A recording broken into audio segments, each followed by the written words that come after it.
They don't really, it's not like they make a living teaching martial art.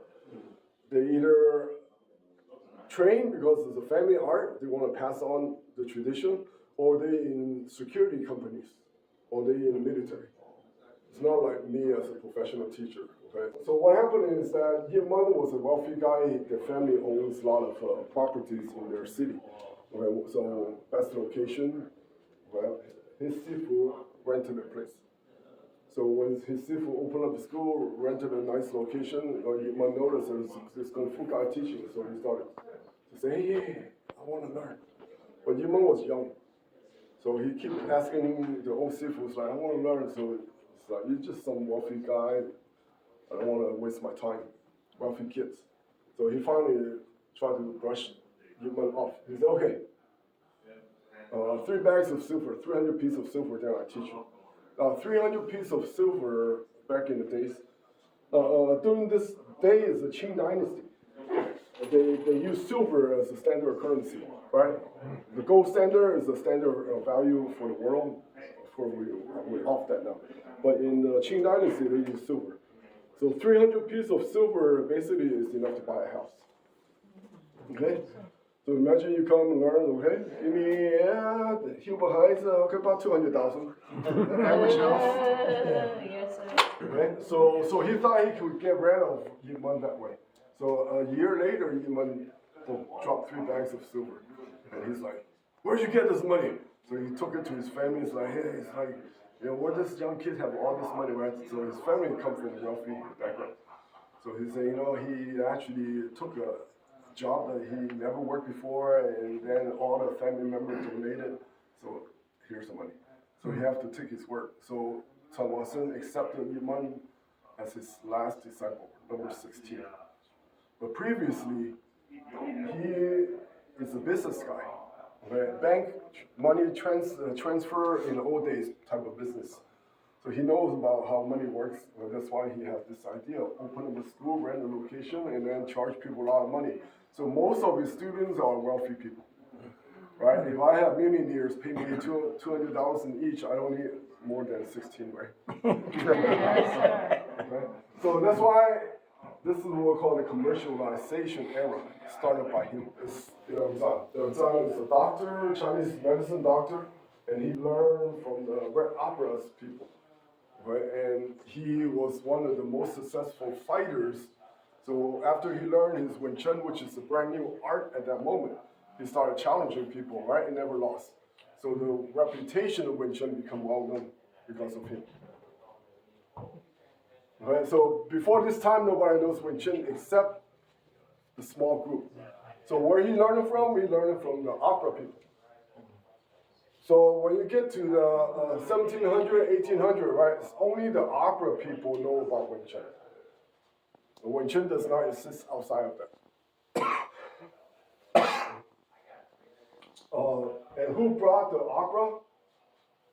Who brought the Wing Chun to the opera was our lineage founder, Zheng. Zheng was a northerner escaping the invasion of China, went to the south, and then got hooked up with the triads and learned the Kung Fu. And then when the temple was burned down, he escaped, went to Canton, the southern part of China, and created an opera society. This is in the 1700s. Okay?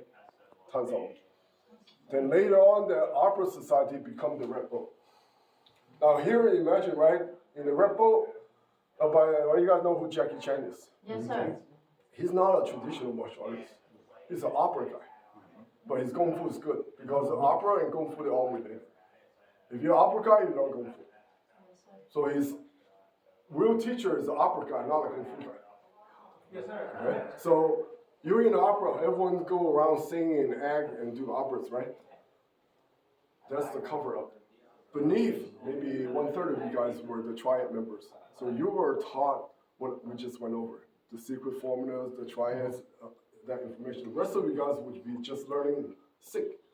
Just the motions, just the movement. You can still learn how to fight with it, but you won't have maximum efficiency as a concept. Does that make sense? So basically, at this moment, you have two groups. You already have the secret society, that created a Red Bull. But during this time, the government found out the opera people were involved with overthrowing the government. So they got destroyed, disbanded. That's why a few of them escaped and decided to teach the public. So he was one of the first to learn. And even though he learned the public version, he will still be able to fight and win. So he made the reputation known for Wing Chun. And he commercialized Wing Chun, and he internationalized Wing Chun. Okay? So then the opera, right? They have 3 boats. Guess what those 3 boats are called? Heaven, Human, Earth. Right? December, we were just there. This stage was part of the original stage built in the 1600s. 1700s, sorry. 1700s. Yeah, and they're still operating today. Yeah, so this is again one of the trips that we go, we'll visit here, and sometimes we, this is actually an old picture where on the boat there's a wind dummy.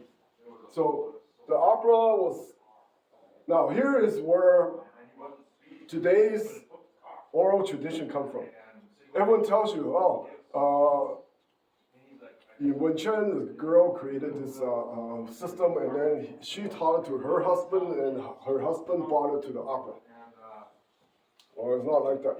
The opera were created due to overthrowing the government by the secret society of the Triads. So the Triad created opera. Okay? Now, what went on is the fact that 1644, the Ming Dynasty, which is the Han Chinese race, this is the main race, were attacked by northern nomads, which is the Mongols. They're a sub-branch of the Mongols. They call them Manchurians. They're closer to Mongolians than the Han. They're 2 separate language, separate culture, separate DNAs. Okay? You can recognize the Mongol when you see it.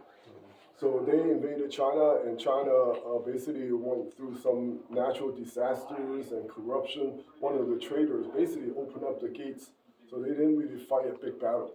They just went under the Great Wall, and the emperor killed himself. So then you have a very small minority controlling a big country.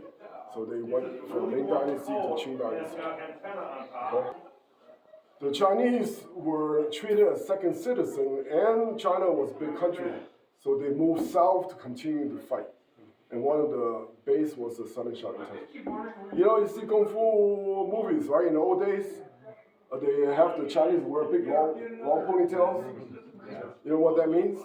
The nomads were the master of the horse.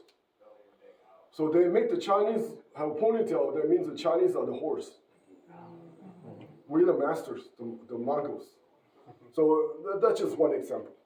And they really, if you caught like being as a rebel base, they kill 7 generations out. So let's say you're a rebel, your 3rd cousin will be sleeping at night and get assassinated. They don't even know why. 7 generations out.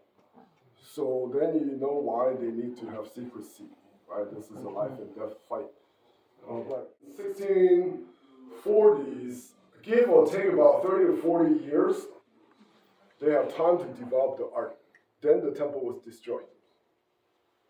Okay, so here comes the story. The temple destroyed, 5 elders escaped. One of them was a nun, and the nun taught it to this girl. That was the fictional part. But the secret society was formed, the Triad. Then when they went separate ways, there's 5 categories. Okay, one of the leaders went south to Canton, which is the red flag, the Hong Fan, which is part of our system now. All right. Among the secret society, there's individual that is giving the high information, the full maximum efficiency of power and time and space. And that group of people were tasked to take out traitors. So you could have a black flag members that is in the red flag. So it's not a separate organization. Right? So today we've gotten training and the system from both systems. So our system is complete.